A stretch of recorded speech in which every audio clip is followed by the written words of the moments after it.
A blizzard with temperatures dropping to -80 degrees sealed off freezing to death in the endless snow.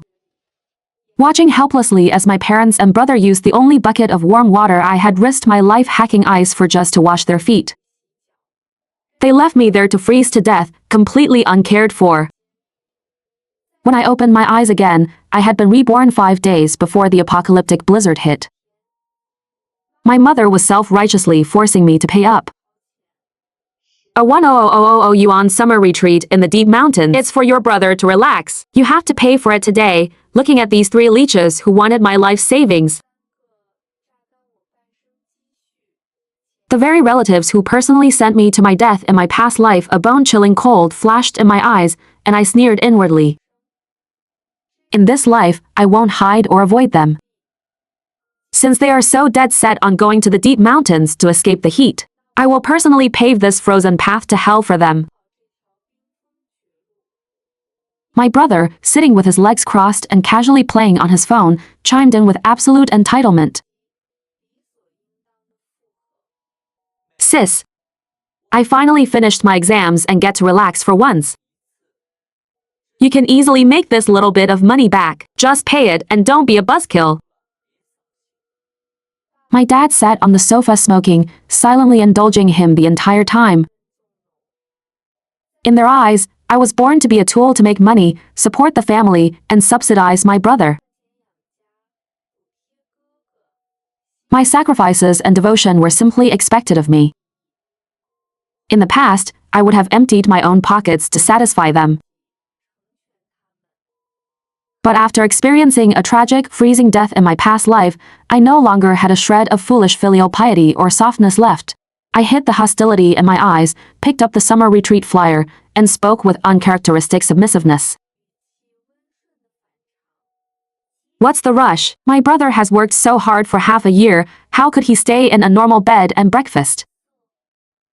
If we're going, let's go for the best. Let's upgrade directly to the presidential suite, complete with a private butler and an exclusive itinerary. The family of 3 instantly lit up, their impatient urging turning into smug smiles. They were certain I was still the pushover they could easily manipulate.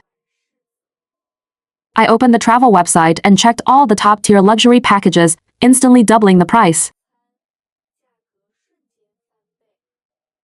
When the payment screen popped up, I feigned annoyance and covered my mouth. Oh no, my bank card has hit its limit. I've been shouldering the family's expenses for so many years. It's time you guys chipped in for my brother's luxury trip, right? The 3 of them scowled, their hearts aching at the cost, but looking at the sky-high premium itinerary. They ultimately couldn't bear to give it up. They gritted their teeth, scraped the money together, and reluctantly paid in full. I sneered endlessly in my heart. 100,000 yuan is just the beginning of their debt repayment. I immediately booked a flight departing that very night. Then, under the guise of buying supplies for the retreat, I dragged them straight to the supermarket. Winter jackets, thickened bedding, heated tents, anti-slip snow gear.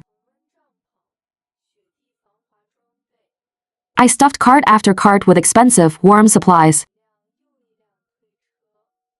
Every word out of my mouth was a caring reminder, as if I was terrified my brother would catch a cold.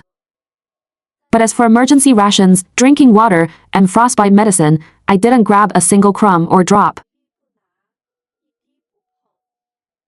After all, a mountain retreat is meant to keep you cool. And the real winter was about to engulf the entire city. For 2 whole hours, I led them on a crazy shopping spree in the supermarket.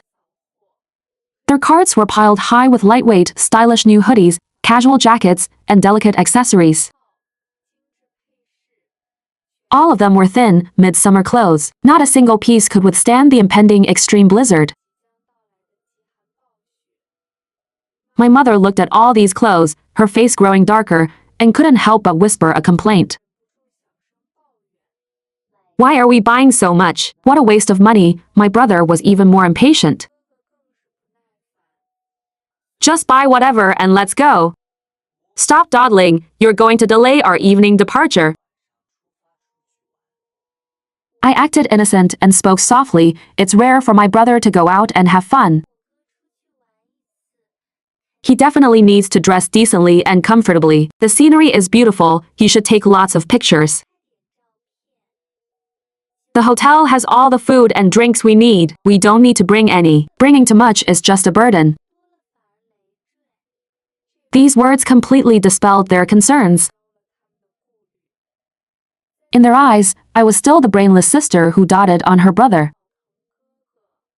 The foolish daughter willing to give everything for the family. Ultimately, my dad, with a dark expression, swiped his card and paid the entire bill. Walking out of the supermarket. The evening breeze was still warm. The city was still immersed in the residual heat of summer. No one knew that an apocalyptic ice age capable of destroying the world was quietly brewing. Sitting in the passenger seat, I casually opened my mouth to set the trap. Mom, Dad, haven't you always wanted to transfer my standalone villa into my brother's name? As soon as I said this, the three of them, previously full of impatience, instantly perked up. They turned their heads in unison to look at me, the greed in their eyes almost entirely unconcealed. This downtown standalone villa was a property I had bought in full before getting married. It was in a prime location, highly valuable, and a piece of fat meat they had been eyeing for 7 whole years. Over the years, they had hinted and demanded, whined, played the victim, and used moral kidnapping, using every possible method to get the house transferred to my brother as his future marital home. I had always been resolute, refusing to yield a single inch. Today, they thought I had finally come to my senses and was willing to compromise. My mother immediately put on an eager smile. My daughter is so sensible after all. Your brother is about to get married, with a good house. A girl would be willing to marry him. My brother was even more smug. Sis, don't worry. After I get married, I'll definitely take good care of you, I sneered inside but remained outwardly submissive. Just adding his name is too troublesome and requires processing fees. Why don't we sell this villa at a low price, add some money, and buy a large luxury flat in the city center? We can put all our names on it. Then the whole family can live together, and my brother will have face when he gets married. It kills multiple birds with one stone. Good, good, good, let's do that. My dad's voice trembled with excitement. He immediately jerked the steering wheel, turned around, and headed straight for the real estate agency. Watching their impatient, greed-filled expressions, the last trace of familial affection in my eyes completely dissipated. In my past life, I risked everything to protect them, only to receive their coldness, cruelty, and refusal to save me. Now, it's only fair that I personally destroy everything they place their hopes on. At the agency, I deliberately picked an apartment with a mediocre layout. A top-floor luxury flat that was wildly overpriced with a massive premium. The down payment was exorbitant, and the monthly mortgage pressure was immense. But the three of them, blinded by the prospect of a new house, had no time to distinguish good from bad. Looking at the spacious layout and the excellent floor, they were already ecstatic. To secure this house, they didn't hesitate to drain all of the family's savings. They emptied every penny they had squeezed out of me over the years to pay the down payment and deposit. The moment the money was paid, my dad immediately urged the agent, hurry up and list my standalone villa for a quick sale at the lowest price. The faster, the better. The agent quickly agreed. and rapidly entered the listing information. Once the low price urgent sale tag was up, someone would snap it up at any moment. The family was full of joy, dreaming about moving into their new home after returning from their vacation. Dreaming of my brother getting married, having kids, and living a stable life. Completely unaware that they had already jumped into my death trap. Back at home, I took the initiative to pack the luggage. My attitude was gentle and considerate, absolutely flawless. I packed the thin short sleeves, new casual clothes, and lightweight leather shoes they bought. But I didn't pack a single useful warm item, emergency supply, dry ration, or drop of water. The suitcases were filled with items that would be completely useless in a blizzard and harsh winter. I looked at the 2 full suitcases of dead weight, my heart icy cold. Go on, take your vanity and greed, and rush toward that frozen purgatory meant for you. At PM that night, we arrived at the airport on time. The crowd was surging, the lights were bright. It was a scene of peace and prosperity. This was the last trace of ordinary life before the apocalypse. Not long after, my mother hurried over with the tickets, feigning panic on her face. With deliberate apology in her voice. Oh no, Mom was too careless. I only booked 3 tickets and forgot about you. Now the flight is completely full.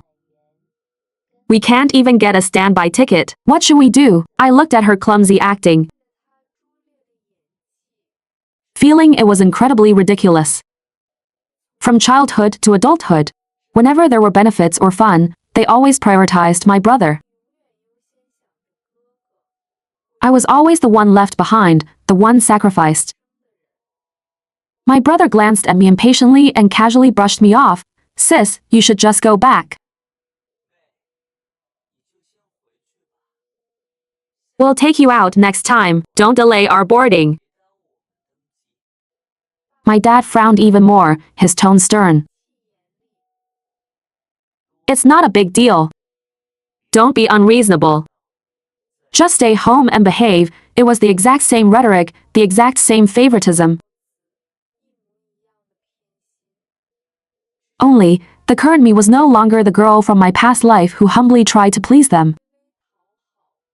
The foolish girl desperate for familial love. My expression was calm, no anger, no crying.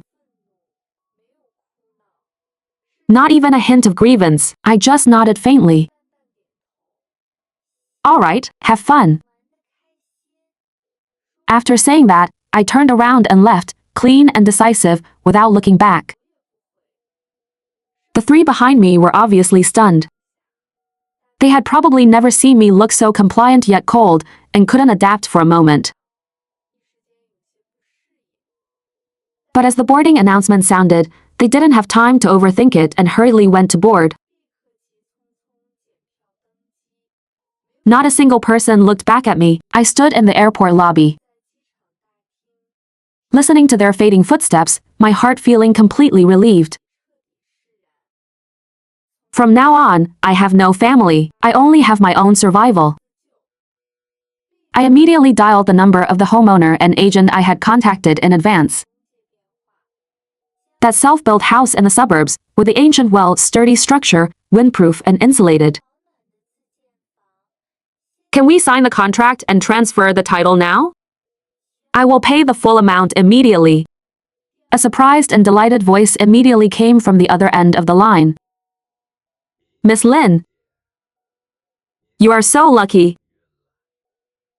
The owner is in a hurry to cash out and leave overnight. The price can be lowered even more. We can process the paperwork and give you the keys right now. Send me the location immediately. I'm heading there now. After hanging up, I went straight to the bank and emptied all the deposits under my name. In just 2 hours, all the transfer procedures were fully completed. Not daring to delay for even a moment, I immediately opened my phone. and applied for a 5 million yuan large limit consumer loan.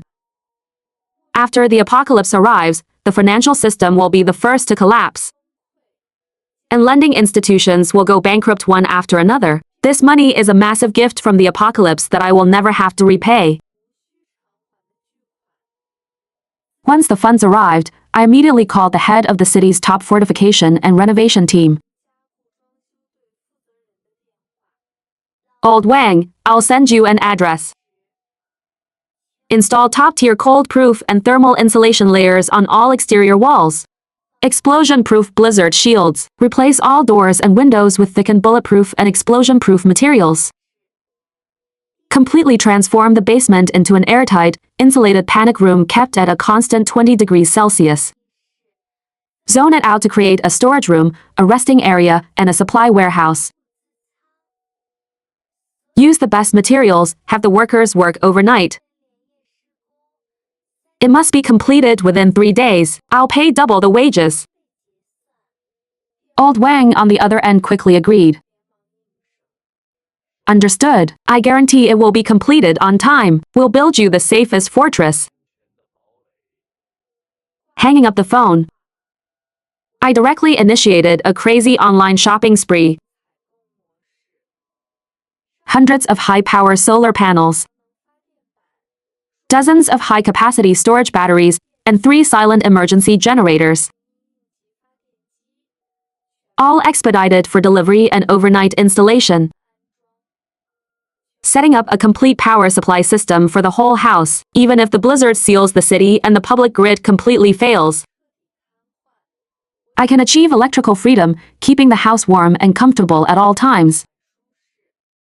The renovation team entered the site overnight. Machines roared and lights blazed without stopping. I proceeded to wipe out the online inventory of several flagship appliance stores.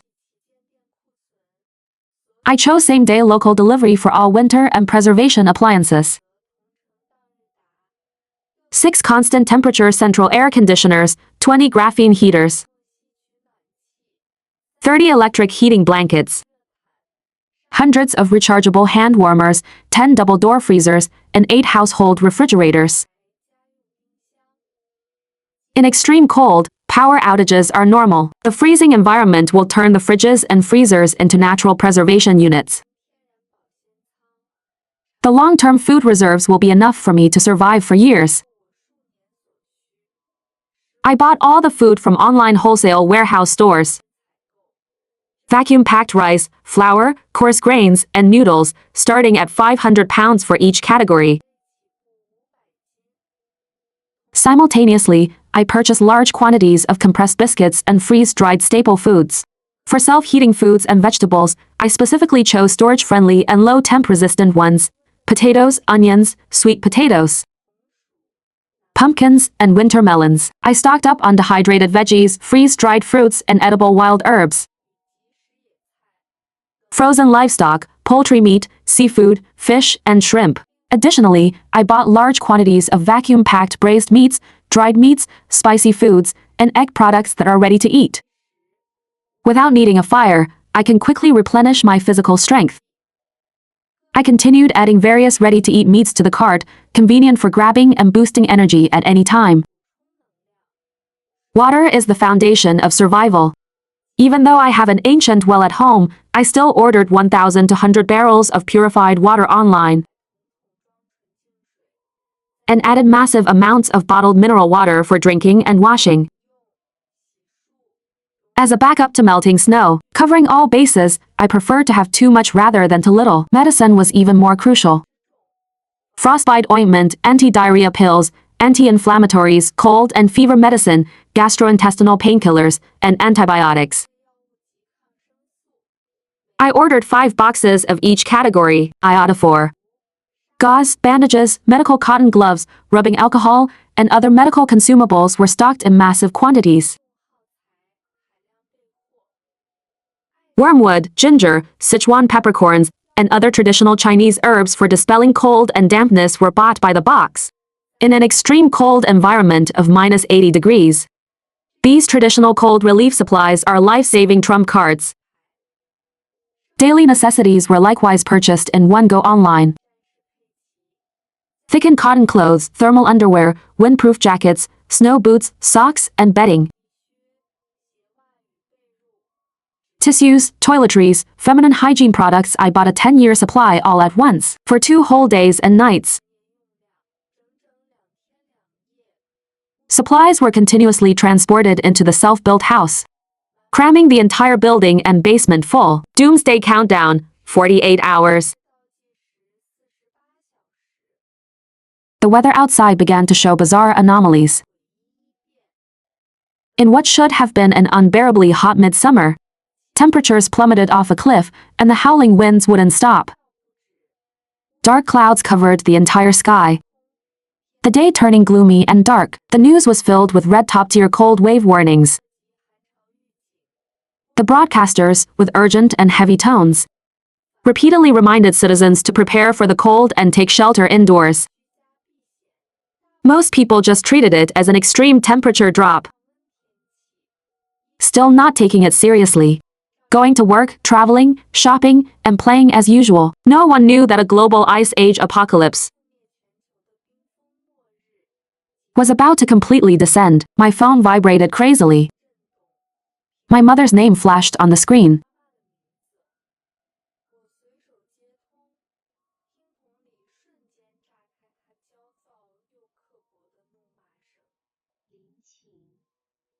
What exactly are you plotting?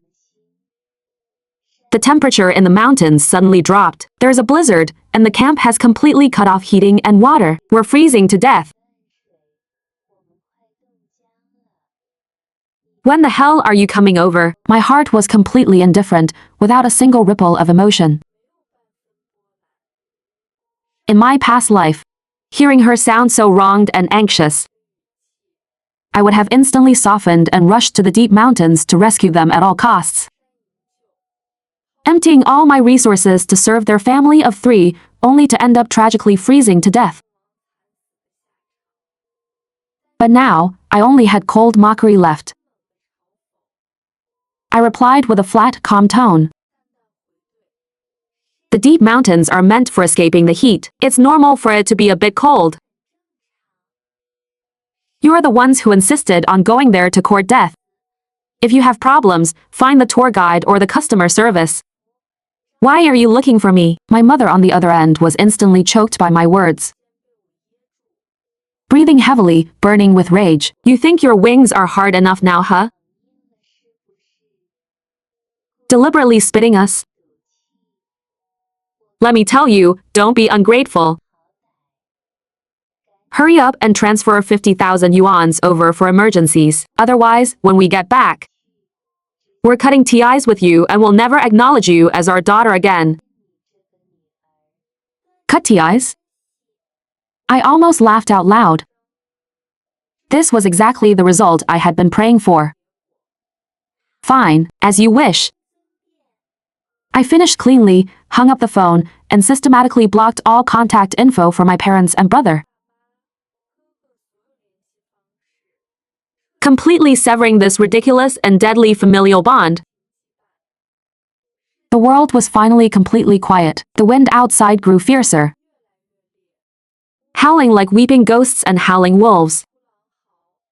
Tree branches were snapped by the gale, and shattered leaves danced in the sky. The outdoor temperature had already plummeted to minus 55 degrees Celsius. Ordinary clothing was completely unable to withstand the biting cold.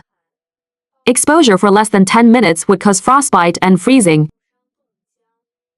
My silent phone frantically vibrated again, the moment I connected. My dad's furious, hoarse roar pierced through the receiver. Lin King, you moved out all the appliances and valuables from the house. The old house is completely empty. Where the hell are you hiding? Why are you deliberately ignoring our calls? They had actually braved the blizzard and freezing winds to miserably rush back to the city before the apocalypse fully erupted. I turned on the whole house surveillance. In the empty, bare-bones living room of their trap apartment, my parents and brother were shivering violently from the cold. Looking completely miserable, my mother still didn't give up complaining. I knew this wretched girl was cruel. She deliberately stripped the house bare, trying to freeze us to death. She's doing this on purpose to get revenge on us. My dad's face was terrifyingly dark as he repeatedly dialed my number. Being hung up on time after time, his fury reached its absolute peak. He immediately opened a hidden tracking app. A bright red dot on the screen accurately marked my location.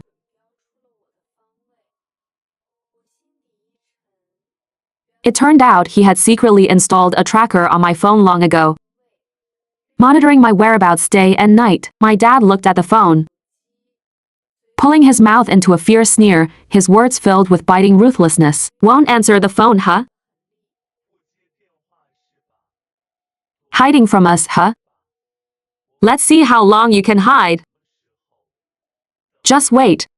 I'm coming over to get you right now. I glanced at the time. Until the -80 degrees extreme cold apocalypse fully erupted. There were still 4 hours. I immediately dialed that unfamiliar number. The moment it connected, the roar from the other side came through. You finally dared to answer the phone. I'm going to catch you right now. Let's see where you can run today. 3 hours later. In the freezing night of -55 degrees, a car covered in ice and snow miserably pulled up to the entrance of my riverside apartment trap. The 3 of them were already stiff from the cold. Lin King, open the door for me. Open the door right now. I sat on my sofa at the safe house, speaking into the surveillance microphone, deliberately softening my tone. Don't kick it, the door will break. The passcode is my birthday. You all remember it. The 3 outside instantly froze. Then wild joy surged in their eyes. They quickly entered the numbers they knew by heart. The door instantly opened. Just as they were about to yell and interrogate me, their footsteps froze in place. In the empty living room, there was nothing at all, only an old mobile phone lying quietly on the floor. My clear, icy laughter echoed throughout the entire living room. Welcome to the real frozen hell.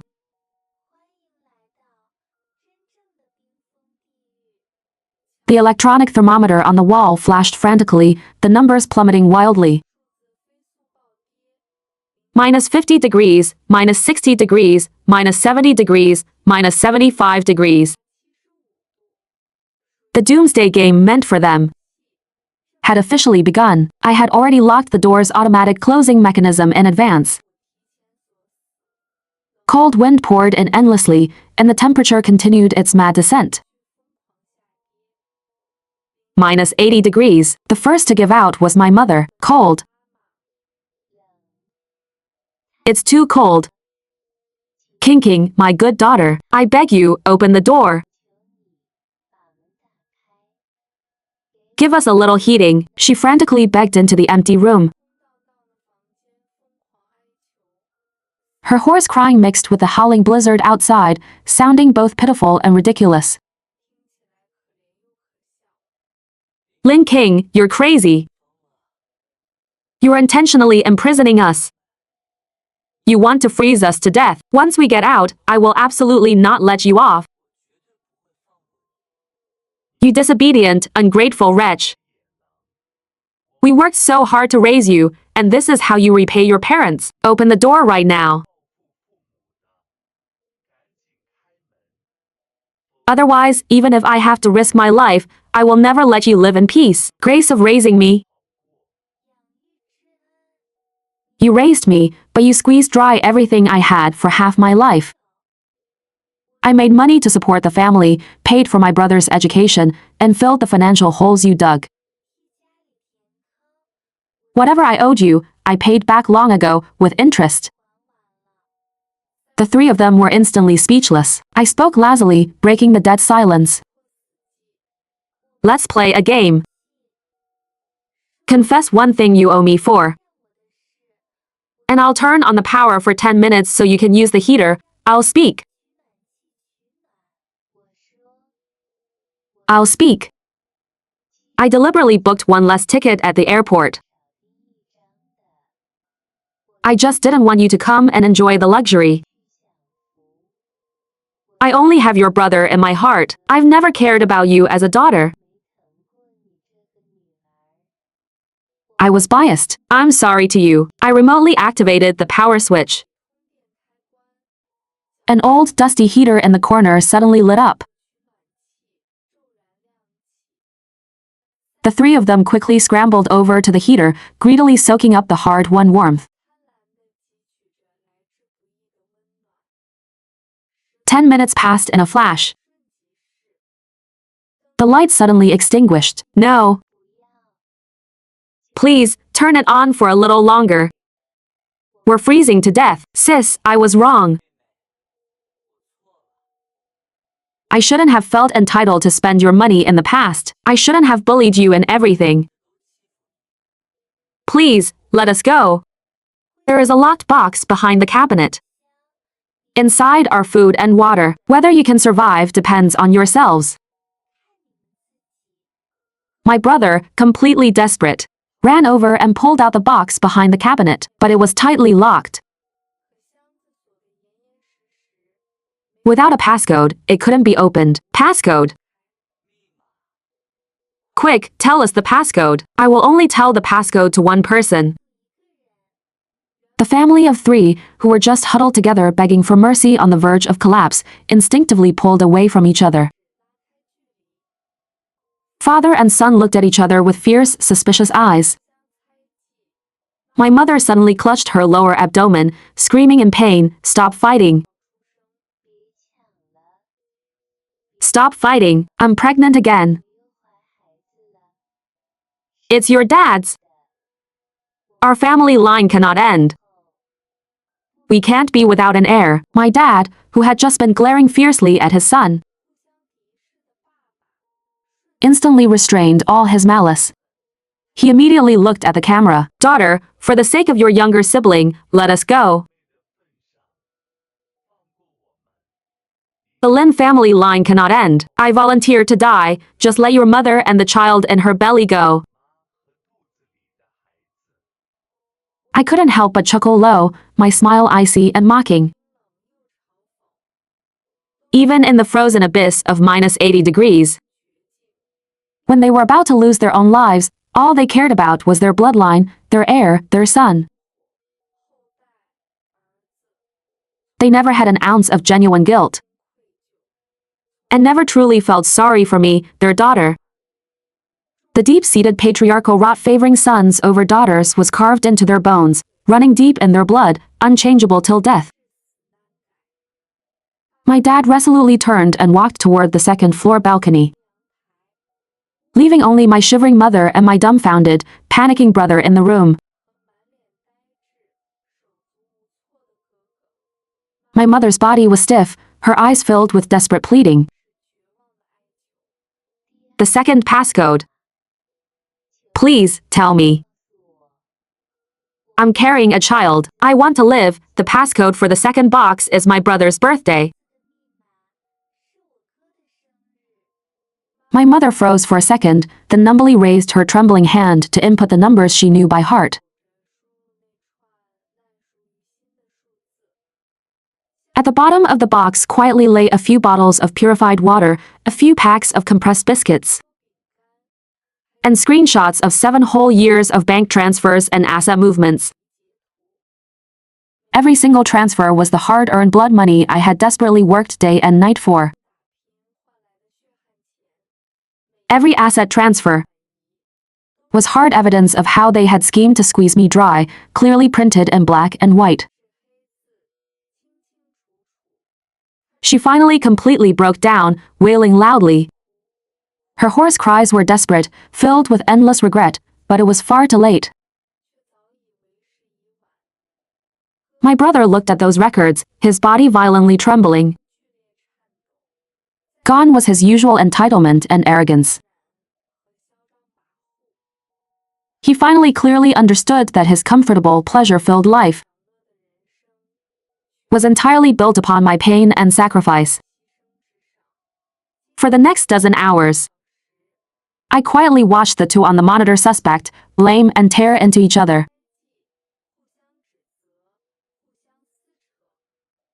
My brother blamed my mother's foolish favoritism for ruining everyone. My mother resented my brother for being lazy, selfish, and dragging the whole family down. In the face of death, this once seemingly harmonious family completely tore off all their masks. The first to fall was my mother.